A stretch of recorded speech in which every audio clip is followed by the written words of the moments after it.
In this video, the continuing saga of can we get this thing to fuel properly. We've got weird stuff going on the diagnostics. The fuel trimming is way out. I did fit a L251 O2 sensor about a year ago, but after about 50 miles the check engine light came back on again, and while we could clear it, guaranteed every 50 miles it would ping back on. We sorted an exhaust leak, we've changed the plugs, we've tried to make sure everything is as it should be, and it's still awful. But we managed to acquire via Amayama a genuine O2 sensor, a Daihatsu one that's come all the way from Japan. Wasn't actually that expensive. I think it was about £65 delivered to the UK. And believe me, you go on eBay, you could pay an awful lot more for something that would probably still be rubbish. So I don't know if this is going to fix it, but we're going to swap it over and give it a go. So let's get stuck in. Oh, well, the old one's out. I did not think that was going to come out. That was really hard, and then it made an almighty crack. I was just like, well, that's just stripped the thread. But no, I'm pretty sure it hasn't. I don't think it's stripped the thread. I hope it hasn't stripped the thread. Let's try putting the new one in and we'll find out soon enough.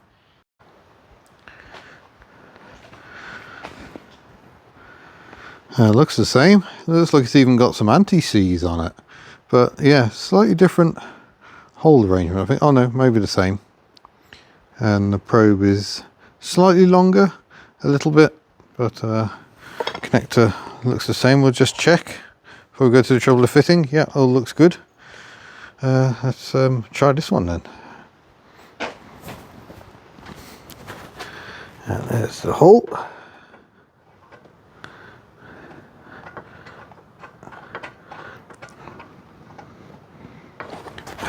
As ever, there's just not quite enough access for a human hand.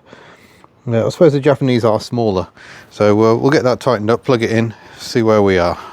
So here's the error message we've had coming back. P0130, generic O2 sensor circuit, bank 1 sensor 1.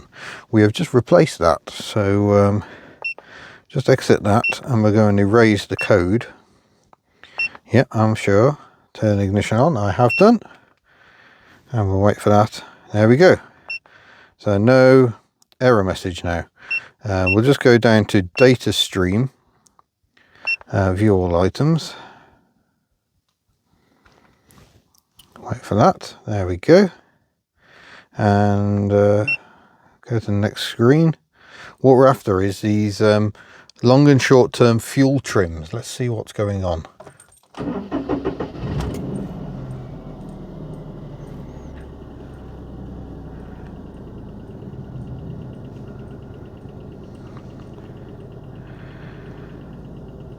Well, short-term trim's looking good. I've got the engine warm at the moment. Ticking over a little high.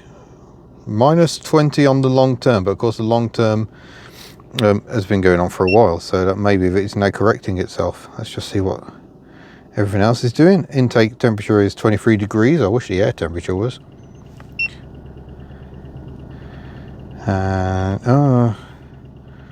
We're still seeing a very high figure here on the short term fuel trim, bank 1 sensor 2. Whether that's something that'll settle down, I don't know. I will say, I don't think it's run this well and this cleanly for a while.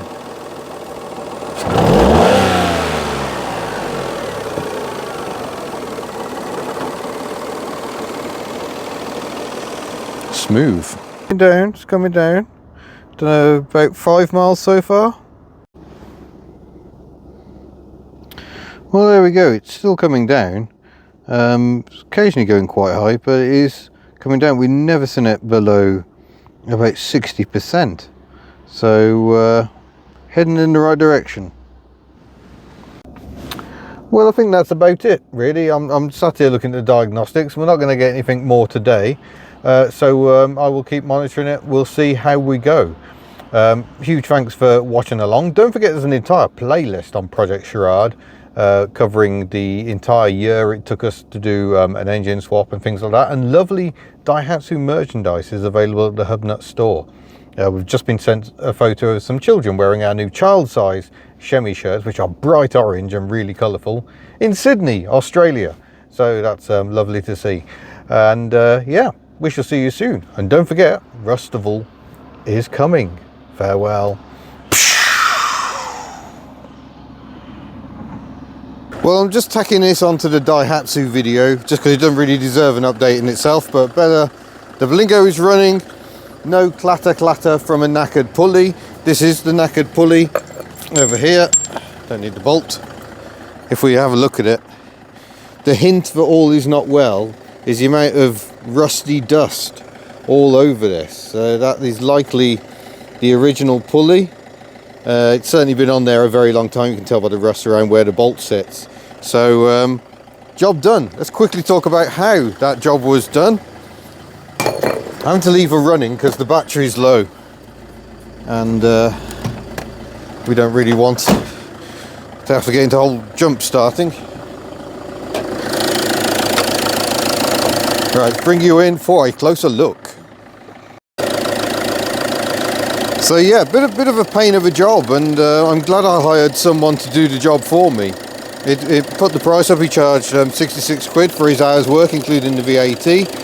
But the tensioner, just down there, you can just see it, just past this spinning pulley here.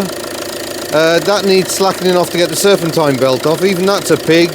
You have to undo this engine mount, so you can just lift the engine up to get enough space to do it. What an absolute pig. And then down the bottom, you can't really see it on this phone. It's not sure what to focus on. Yeah, there we go. So now we can see the tensioner, which is oh, where's the camera? That's the tensioner there, and then that's the pulley with the white. That's the new pulley. So everything now running lovely, sounding a million times better. So the cost of the pulley itself, I can't quite remember. I should have the bill for that somewhere.